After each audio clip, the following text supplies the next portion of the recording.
Եթերում update լրատվականն է, բարի երեկո։ Նախ քաղաքապետարան, որտեղ մինչև գործակարգավարական խորհրդակցության օրակարգի հարցերին անցնելը, քաղաքապետն անդրադարձել է նոր վարչական շրջանի ղեկավարի մասնակցության պահումը կահարույց միջադեպին։ Տիգրան Ավինյանը կատարվածը սադրանք է որակել, նշել, որ բռնության ցանկացած ձև լինի ֆիզիկական, խոսքով թե սադրանքով անընդունելի է։ Քաղաքապետը կոչ է արել զերծ մնալ սադրանքներից և զսպվածություն ցուցաբերել ցանկացած պարագայում։ Վարչական շրջանի ղեկավար Տիգրան Տեր Մարգարյանն էլ քաղաքապետից ու հանրությունից ներողություն է խնդրել կատարվածի համար։ Երևանի քաղաքապետարանի յուրաքանչյուր աշխատակից եւ մասնավորապես վարչական շրջանի ղեկավարները, ովքեր որ Երևանի քաղաքապետի ներկայացուցիչներն են տվյալ վարչական շրջանում, պարտավոր են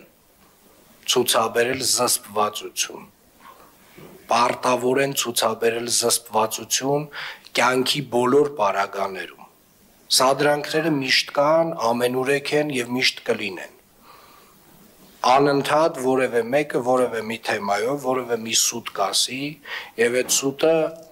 վստահաբար մենք կարող ենք որպես սադրանք ընդունել։ Բայց այնուամենայնիվ ես դատավորի դեր չեմ ստանձնելու, հարգելի գործընկերներ, կա քրեական գործ եւ նաեւ քրեական գործի էությունը ցույց է տալիս, որ կա նաեւ երկրորդ կողմ, այնուամենայնիվ, այսինքն կա խուլիգանության հոդվածով անձինք, ովքեր որ ներգրաված են եւ վարույթ է իրականացում։ Այս պարոն Տեր Մարգարյան, կարծում եմ դուք պետք է ասելիք ունենաք տեղի ունեցածի վերաբերյալ։ Պարոն քաղաքապետ, հարգելի գործընկերներ, սիրելի երևանցիներ, այո, տեսարանը ոչ հաճելիներից էր եւ կարծում եմ, որպես վարչական շրջանի ղեկավար չպետք է տրվեի սադրանքին, պետք է առավելագույնս պահպանեի զսպվածություն։ Ցավում եմ տեղի ունեցածի համար եւ ձեզանից, պարոն քաղաքապետ, եւ մեր հանրությունից եւս մեկ անգամ հայցում եմ ներողամտություն եւ հավատացնում եմ, որ դրանից հետո ես ինքս եկել եմ բազմաթիվ եզրահանգումների։ Ներողություն խնդրել է որպես մեղմացնող հանգամանք կդիտարկվի թե ոչ, ներքին գործերի փոխնախարարը տեղյակ չէ։ Դա մարդու իրավունքն է, ինքը զղջացել է արարքի համար, բայց նաև քրեական վարույթ կա նախաձեռնված։ Լրագրողների հետ զրույցում ասել է Արմեն Մկրտչյանը։ Փոխնախարարը պատասխանել է նաև հարցին, թե արդյոք իրավապահների գործողություններն ուշացած չէին։ Ոստիկանությունը չի թերացել, արձագանքն էլ ուշացած չէր, ասել է փոխնախարարը։ Ներողություն խնդրելը մարդու իրավունքն է եւ ինքը արտահայտվում է եւ զղջացել է արարքի համար, բայց մյուս մասով պատասխանատվության առումով քրեական վարույթ կա նախաձեռնված, ես չգիտեմ դա արդեն նախաքննության մարմինը ինչ կդիտարկի, հա, ներողություն խնդրելը, որպես մեղմացնող հանգամանք կամ կդիտարկի կամ չի դիտարկի, բայց այսինքն մի շատ պետք է անցնել նոր որոշել, որ պետք է ներողություն խնդրի։ Ես չեմ կարող թաղապետի տեղը պատասխաններ տալ։ Պարոն Մկրտչյան, ոստիկանությունը ինչ սկզբունքով առաջնորդվեց, որ բերման ենթարկեց ոչ թե հարվածողներին, այլ այդ հարվածները ստացածներին։ Ոստիկանությունը արձագանքում է իր ունեցած տեղեկատվության հիման վրա, հասնում է դեպքի վայր, գնահատում է իրավիճակը, համադրում է տեղեկությունները եւ որոշումները կայացնում է իր ուսումնասիրություններով ստացված գնահատականով։ Թեմային անդրադարձել է Ռաֆայել Մնացականյանը, Ռաֆայել, խնդրեմ։ Շնորհակալություն, բարև ձեզ բարեկամներ։ Քաղաքապետարանում այսօր 5 կրքերն էին հիշել, նոր-նորքի թաղապետարանի լայն տարածում գտած եւ ամոթալի ծեսկրտուկի թեման, որքան էլ զարմանալի է, դեռ շարունակում է բավականին արդի մնալ։ Համենայն դեպս այսօր իրոք այս ամոթալի դեպքերից մի քանի օր անց բարձր մակարդակում հնչել են ափսոսանքի եւ որքան էլ զարմանալի անգամ զղջանքի խոսքեր։ Այս պահը ավելի զարմանալի է, որովհետեւ մեզ մոտ պաշտոնյան ներողություն խնդրելու այդքան էլ հակված չէ, մանավանդ այնպիսի բանի համար, ինչպիսին է օրինակ ծեծը, տղամարդ եմ ծեծել եմ։ Այս տրամաբանությունն է մեզ մոտ որպես կանոն աշխատում, բայց ոչ ամենայն հարգանքով Երևանի քաղաքապետարանի հերթական գործակարգավարական խորհրդակցության ժամանակ քաղաքապետ Տիգրան Ավինյանը անդրադառնալով միջադեպին հայտարարեց, որ բռնության որևէ ձև լինի դա ֆիզիկական բռնություն, լինի դա բռնությունը խոսքով, վիրավորանքով, սադրանքով, իրենց համար անընդունելի է։ Նա մասնավորապես նշեց, որ Երևանի քաղաքապետարանի յուրաքանչյուր աշխատակից եւ մասնավորապես վարչական շրջանի ղեկավար, որոնք Երևանի քաղաքապետի ներկայացուցիչներն են, տվյալ վարչական շրջանում, պարտավոր են ցուցաբերել զսպվածություն կյանքի բոլոր պարագաներում։ Սադրանքները միշտ կան, եղել են ու կլինեն, անընդհատ որևէ մեկը որևէ թեմայով որևէ սուտ բան կասի, կսադրի իրավիճակը, դա չի նշանակում, որ պետք է գնանք եւ հաշվի արդար տեսնենք։ Այնուամենայնիվ, Ավինյանը հրաժարվեց դատավորի դեր ստանձնելուց, բայց նշեց, որ կա քրեական գործ եւ այդ քրեական գործի էությունը ցույց է տալիս, որ կա նաեւ այսպես կոչված երկրորդ կողմը։ Այսինքն կա խուլիգանության հոդվածով անձը կամ անձինք, որոնք ներգրաված են վարույթի այդ քննության մեջ։ Արդյունքում քաղաքապետ Տիգրան Ավինյանը պարոն Տեր Մարգարյանին թաղապետին խոսք տվեց, ասելով, որ կարծում եմ որևէ բան ունեք ասելու։ Այո, տեսարանը ոչ հաճելիներից էր եւ կարծում եմ, որպես վարչական շրջանի ղեկավար չպետք է տրվեի սադրանքին, պետք է առավելագույնս պահպանեի զսպվածություն։ Ցավում եմ տեղի ունեցածի համար եւ ձեզանից, պարոն քաղաքապետ, եւ մեր հանրությունից եւս մեկ անգամ հայցում եմ ներողամտություն եւ հավատացնում եմ, որ դրանից հետո ես ինքս եկել եմ բազմաթիվ եզրահանգումների։ Քաղաքապետ Տիգրան Ավինյանն էլ գնահատելով Տեր Մարգարյանի ազնիվ խոսքը հավելեց, որ տիկտոկյան աստղ դառնալու մոլուցքով տոգորված որոշ մարդկանց այդ սադրանքները չպետք է հանգեցնեն մեր կամ որևէ մեկ այլ մկանի ավելորդ շարժի։ Իդեպ բարեբախտաբար քաղաքապետը հստակեցրեց, թե կոնկրետ որ մկանի մասին է խոսքը։ Սա չի նշանակում, որ մեր որևէ մկան ավել շարժում պետք է կատարի։ Եվ մկան նկատի չունեմ բիլակները, նկատի ունեմ ունքը։ Տեսնում եք, շնորհակալություն բարձրաբանման համար, բայց ամեն դեպքում, եթե լուրջ, ապա այս պատմության մեջ ուրախալին գոնե այն է, որ քաղաքապետը բառացիորեն կրկնեց մեր նախորդ շաբաթվա անդրադարձի նախադասությունը, այն է քաղաքական գործիչը, եթե ընտրել է այս ուղին, քաղաքական ուղին, նա պետք է պատրաստ լինի եւ սադրանքի, եւ վիրավորանքի, եւ չպետք է թևերը քշտած գնա հաշիվներ մաքրելու։ Ինձ բոլորիս ամեն մեկից անհատապես ինչ որ մեկը վիրավորում է։ Թևերներս չեն քշտում գնում իրանց ծեծելու։ Բարեկամներ, այստեղ նաև հարկ է նշել, որ որոշ թաղապետեր գրեթե ուլտիմատիվ հայտարարություններով էին հանդես եկել, որ եթե Տեր Մարգարյանը պաշտոնանկ արվի, իրենք էլ են հեռանալու։ Այսօրվա նիստի ժամանակ Ավինյանը հատուկ ուղերձով դիմեց Մալաթիա Սեբաստիա վարչական շրջանի ղեկավար Ռոմիկ Մխիթարյանին, անդրադառնալով վերջինիս հանրային հայտարարությանը, ըստ որի Նոր-Նորքի թաղապետի հնարավոր ազատման դեպքում Հանրապետություն կուսակցության ներկայացուցիչները վայր կդնեն իրենց լիազորությունները։ Ձեր հայտարարություններում մաքսիմալ զգուշություն ձեզանից պահանջեմ եւ խնդրում եմ, պարոն Մխիթարյան ջան, մենք խոսել ենք սրա մասին, ձեր հայտարարությունը սխալ հայտարարություն էր, որովհետև Երևանի քաղաքապետը ամենայն հարգանքով հարգելիներս չի կարող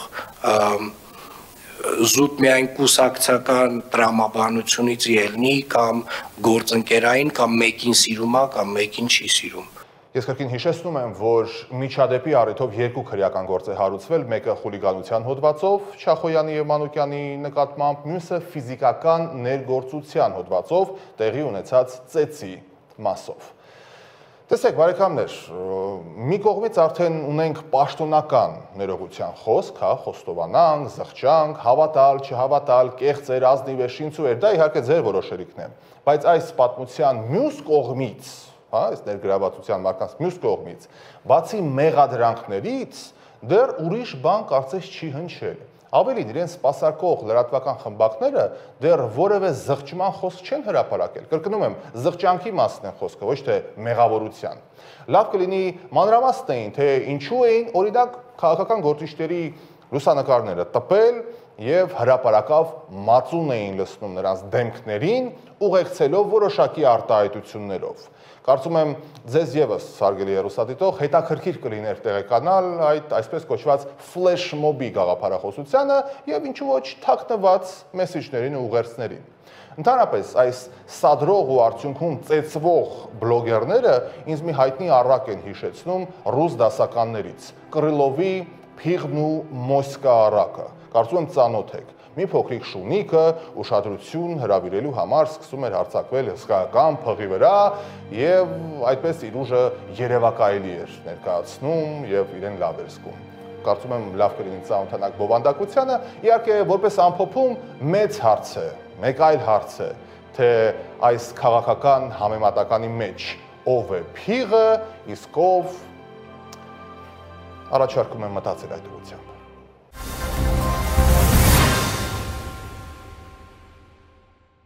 Եթե այսօր Հայաստանում ընտրություններ լինեն, ԿՊ-ն հաղթելու է 50,1%-ով, իսկ 2026 թվականին մոտ հնարավոր է անգամ ավելի բարձր տոկոսով։ Լրագրողների հետ զրույցում ազգային ժողովի նախագահն է ասել։ Հալեն Սիմոնյանը նշել է, որ Հայաստանն ունի օրինական ընտրված իշխանություն, անգամ այսօրվա հարցումները ցույց են տալիս, որ իշխող խմբակցությունն առաջինն է եւ ամենամեծ սատարումն ունի ժողովրդի շրջանում։ Այսօրվա հարցումները նույնիսկ ցույց են տալիս, որ իշխող խմբակցությունը առաջինն է հարցումներով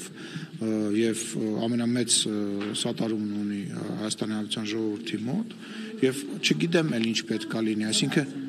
բոլոր տեսակի հարցումներ, օրինակ AR-ի հարցումը վերջին, որը ես տեսել եմ, ես չեմ հիշում կոնկրետ թիվը, թե ինչքան է դարձել, բայց ամենայն դեպս առաջի տեղով քաղաքացիական պայմանագիրն է եւ ես նաեւ կարող եմ ասել, որ վստահ եմ, որ եթե ընտրությունները նույնիսկ այսօր փաթ լինեն, ելի քաղաքացիական պայմանագիրը հաղթելու է այդ ընտրությունները հանրապետություն։ Հաջան։ Ես վստահ եմ, որ այո 50+1%-ով, իսկ 2026 թվականին մոտ կարող է նույնիսկ ավելի շատ տոկոսով։ Պաշտպանության նախարար Սուրեն Պապիկյանն աշխատանքային այցով մեկնել է Հունաստան, այս մասին հայտում է գերատեսչությունը, այլ մանրամասներ դեռևս հայտնի չեն։ Պաշտպանության նախարարության լրատվական ծառայությունն ունի պաշտոնական էջ եւ հաղորդակցման բոլոր միջոցներով իրազեկում է հանրությանը, եթե կրակոցների դեպքեր արձանագրվում են։ Լրագրողների հետ զրույցում ասել է փոխնախարար Արման Սարգսյանը, անդրադառնալով սահմանային կրակոցների վերաբերյալ հարցին ու նախարարության հուշարձագանքին։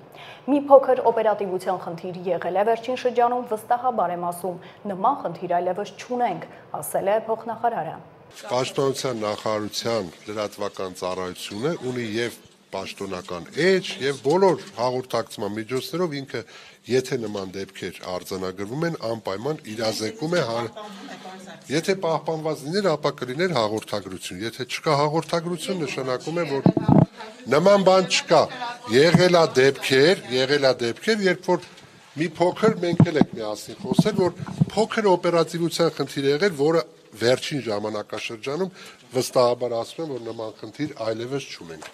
Ձերբակալվել է ՍԱՏՄ նախկին ղեկավար Արմեն Դանիելյանը։ Հակակոռուպցիոն կոմիտեից հաստատել են, որ Դանիելյանը ձերբակալվել է ծառայողական լիազորություններն օգտագործելով առանձնապես խոշոր չափի գույք հափշտակելու մեղադրանքով։ Կալանքը որպես խափանման միջոց կիրառելու միջնորդություն է ներկայացվել դատարան։ Դանիելյանը ՍԱՏՄ ղեկավար էր նշանակվել 2024 թվականի նոյեմբերին, իսկ օրեր առաջ պաշտոնից ազատման դիմում էր ներկայացրել։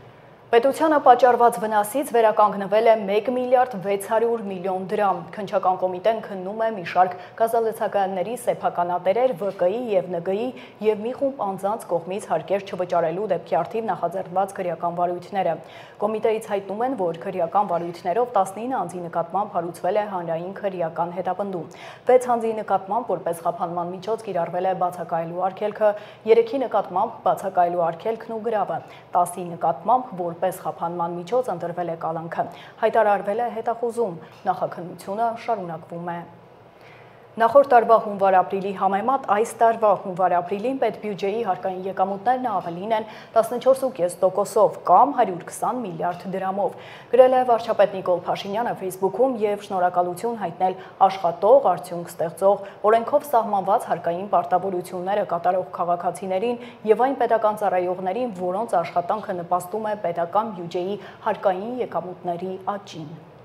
Պահանջում ենք վերահսկողություն բանկերի նկատմամբ, բանկերը չեն վերանայվում, մարդիկ սննկանում են գրության պաստառներով, քաղաքացիները բողոքի ակցիա են անցկացրել կենտրոնական բանկի մոտ։ Նրանք մի քանի րոպեով փակել են կառույցի մուտքը։ Պահանջը նույնն է, ներկայացնել հրապարակային հաշվետվություն այն մասին, թե ինչ միջոցներ են ձեռնարկվել վերջին 1 տարում հանրության ֆինանսական շահերը պաշտպանելու, բանկային եւ վճարային համակարգերում արձանագրված խախտումները բացահայտելու եւ դրանց ռիսկերը նվազեցնելու նպատակով։ Ակցիայի մասնակիցները շարժվել են դեպի պաշտպանի գրասենյակ։ Նախ 5 տարիների ընթացքում հանձնարարականներ պիտի տար այս բանկը,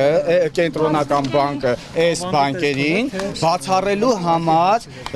կիբեր հանցագործություններն ու զեղծարարությունները։ Դրանից հետո գոնե 2 ամսվա ընթացքում պիտի այդ ամեն ինչը արած լիներ, այդ հանձնարարականները տար։ Այս 2 օրվա ընթացքում էլ գոնե այդ բանկը պիտի ասեր, թե ինքը այս 2 օրվա ընթացքում ինչի չի տվել այդ հանձնարարականները։ Կրեմլում կարծում են, որ Ռուսաստանի եւ Միացյալ Նահանգների ղեկավարների հանդիպումն անհրաժեշտ է։ Ռուսաստանի նախագահի մամուլի քարտուղար Դմիտրի Պեսկովը պատասխանելով մայիսին Սաուդյան Արաբիայից ժամանակ Թրամփի հետ հնարավոր շփումների մասին հարցին, նշել է, որ Պուտինի խիտ գրաֆիկը չի ներառում մայիսին Սաուդյան Արաբիա այցը, իսկ Պուտին-Թրամփ հանդիպումը նախապատրաստման կարիք ունի։ Դա պահանջում է ջանքեր տարբեր մակարդակներում եւ շարունակական շփումներ, ասել է Պեսկովը։ Միջազգային լրահոսի մյուս նորությունները տեսաշարով։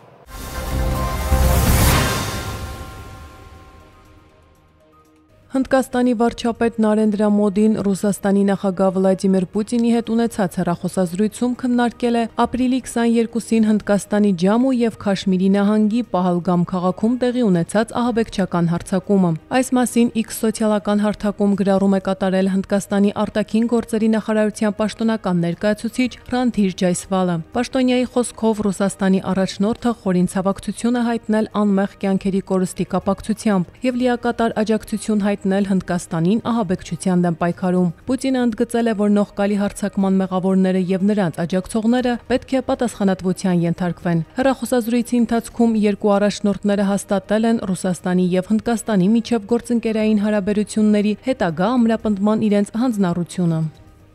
Ռումինիայի նախագահական ընտրությունների առաջին փուլում քվեաթերթիկների 99.9%-ի հաշվարկից հետո համոզիչ հաղթանակ է տանում ծայրահեղ աճ ռումինացիների միավորման դաշինքի եվրոսկեպտիկ առաջնորդ Ջորջե Սիմեոնը, հավաքելով ձայների 40.88%-ը։ Ըստ երկրի մշտական ընտրական վարչության տվյալների երկրորդ տեղում է անկախ թեկնածու Բուխարեստի քաղաքապետ Նիկոս Օրդանը, որը ստացել է ձայների 20.98%-ը։ Իշխող կոալիցիոն կուսակցությունների Սոցիալ-դեմոկրատական կուսակցության, Ազգային լիբերալ կուսակցության եւ Ռումինիայի հունգարացիների դեմոկրատական միության միասնական թեկնածու Կրին Անտոնեսկուն քվեաթերթիկների հաշվարկի արդյունքում զբաղեցրել է 3-րդ տեղը, ստանալով ձայների 20.12%-ը։ 38-ամյա Սիմեոնը դեմ է հարևան Ուկրաինային ռազմական օգնության տրամադրմանը, քննադատում է Եվրամիության առաջնորդությունը եւ նշում, որ աջակցում է ԱՄՆ նախագահ Դոնալդ Թրամփի Ամերիկան կրկին հզոր դարձնել շարժմանը։ Մայիսի 18-ին կայանալիք ընտրությունների երկրորդ փուլում նախագահի պաշտոնի համար կպայքարեն Ջորջե Սիմեոնը եւ Նիկոս Օրդանը։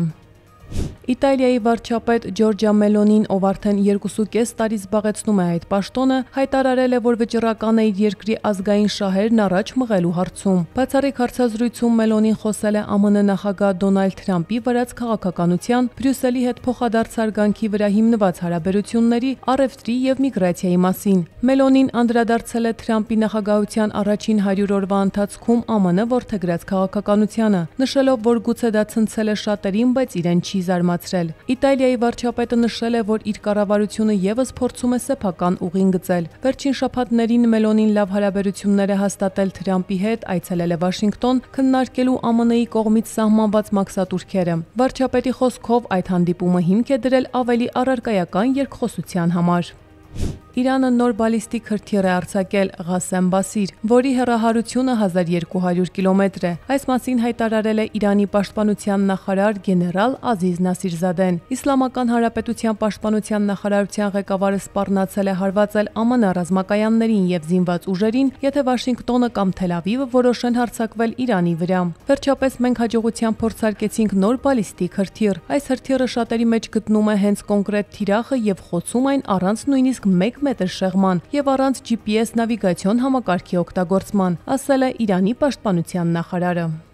Իսրայելի անվտանգության կաբինետը միաձայն հաստատել է Գազայի հատվածում ռազմական հարձակումն ընդլայնելու ծրագիրը։ Այս մասին հաղորդում է The Times of Israel-ը վկայակոչելով իսրայելցի պաշտոնյայի, որի անունը չի նշվում։ Նախատեսվում է, որ ծրագիրը կիրականացվի միայն տարածաշրջան ԱՄՆ նախագահ Դոնալդ Թրամփի այցից հետո, որը նախատեսված է հաջորդ շաբաթ։ Իսկ մինչ այդ ջանքեր կգործադրվեն պաղեստինյան համաշարժման հետ հրադադարի եւ պատանդների վերաբերյալ համաձայնության հասնելու նպատակով։ Բացի այդ, պաշտոնյայի խոսքով անվտանգության կաբինետը հաստատել է Գազա օգնության մատակարարումները վերսկսելու ծրագիրը, միաժամանակ վերանայելով մեխանիզմը, որպիսի օգնությունը հնարավորինս չչարաշահվի Համասի կողմից։ Ծրագրին դեմ է քվեարկել միայն ազգային անվտանգության նախարար Իտամար Բեն-Գվիրը։ Իսրայելը մարտի 2-ից ի վեր շարունակում է խոչընդոտել սննդի եւ դեղորայքի մուտքը Գազա։ Երկրի պաշտպանության նախարար Իսրայել Կացը հայտնել է, որ ներկայիս կառավարության նպատակն է պատերազմում հաղթանակի հասնել առանց որևէ զիջման։ Գազայի հատվածի դեմ Իսրայելի կողմից շարունակվող պատերազմական գործողությունների հետևանքով մեկ օրում զոհվել է 32 պաղեստինցի, վիրավորվել եւս 119։ Ալ-Քասամ բրիգադի անդամները հայտարարել են, որ Խան Յունիսից արևելք գտնվող բաժանարար ցանկապատի մոտ հրթիռներով թիրախավորել են 2 իսրայելական տանկ եւ տրակտոր, որի հետևանքով զոհեր եւ վիրավորներ են գրանցվել իսրայելցի զինվորականների շրջանում։ Իսրայելական ուժերը արևմտյան ափի հարավում գտնվող Խալեթ Ալ-Դաբա գյուղում քանդել են ավելի քան 25 տուն եւ շինություն։ Գազայի առողջապահության նախարարությունը հայտնել է, որ 57 երեխա մահացել է թերսնումից։ Իսրայելը շարունակում է Գազայի հատվածում 2023 թվականի հոկտեմբերի 7-ից մեկնարկած ռազմական գործողությունները։ Գազայի առողջապահության նախարարության տեղեկություններով շուրջ 52600 պաղեստինցի է զոհվել Գազայի դեմ Իսրայելի պատերազմի հետևանքով։ Վիրավորվել է շուրջ 118610։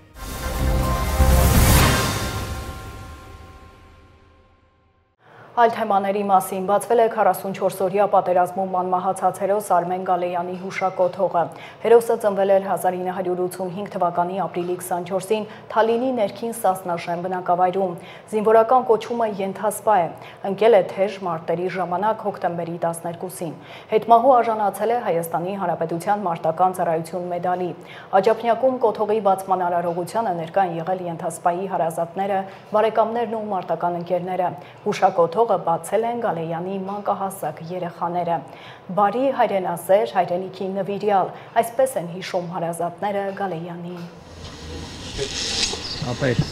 Դարձյալ ջերմ ծավալենք։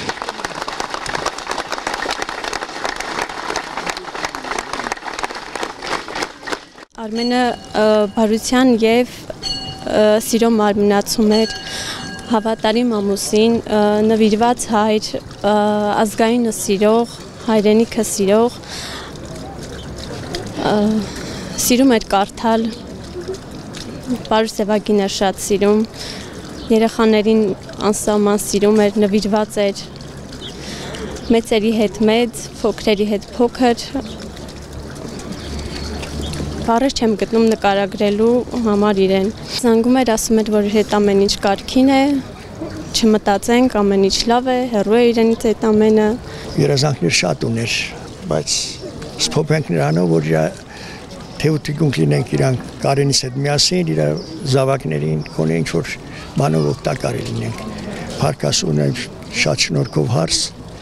որ իրոք արժաների որդուն ու հաստատ գիտեմ, որ իր հիշատակը վառ է պահելու եւ անելու այն, որ այն բացը, որը թողել է եղել է իր կյանքում, որ պետք է Արմենից ստանար, ինքը հաստատ համոզված եմ, որ կփոխանցի իր զավակներին։ Բացի այն գուրգուրանքից, որը հայրական գուրգուրանք է, որը պակասելու է։ Մարտական գործողությունների սկզբի օրվանից իրար հետ ենք եղել, անգամ միջև վերջի պահը, առաջի որ հարվածը ստացվել է, մեր ընկերն անկել, մենք երկուսով իրար կողքել ենք, մենք օգնել ենք, բարձրացրել ենք ու հատից սկսել է արդեն օգնության արդեն ժամանակ մեքենայի մոտ մոտենալուց արդեն ես այդ պահին այնտեղ չեմ եղել, իրանք վերցրել են, որ դեպի մեքենան գնան, երկրորդ հարվածն է եղել, ես էլ մեր ընկերոջ զենքը եւ մնացած պարագաներն եմ մոտիկացել, որ վերցնեմ մոտեցնեմ, այդ պահին արդեն հարվածը եղել է, արդեն էպիկենտրոնը մեքենայի վրա, Արմենը զոհվել է, ես էլ վիրավորվել եմ շատ բարձրով վիրավորվել եմ, հրաշքով եմ պրծել, Մի խոսքով փրկելուց, այո, ընկերոջը օգնություն ցուցաբերելուց, ապա հայրենի գյուղի հետ, հայրենի համայնքի հետ, հայրենի դպրոցի հետ միանշանակ կար։ Այսօր էլ քանի որ առիթը ներկայացավ, մենք դպրոցում Արմենի անունով անկյուն ունենք դասասենյակներից մեկում, որը կարծում եմ ավելի ոգեշնչող նշանակություն ունի նաև մեր աշակերտների ռազմահայրենասիրական դաստիարակության գործում։ Այն որ իրենք Արմենին նկարը, Արմենի հանդերձանքը, Արմենի մարտական ուղին եւ կենսագրությունը տեսնում են դասարանում, դա արդեն շատ կարեւոր է։ Եվ վերջում եղանակ վաղը դարձյալ շրջանների զգալի մասում սպասվում են տեղումներ, առանձին վայրերում հորդառատ։ Օդի ջերմաստիճանն այսօրվանից նվազում է 2-ից 4 նիշով, իսկ մայիսի 7-ից նույնքան կբարձրանա։ Այսքանը դուք դիտում եք Update լրատվականը, հաջողություն։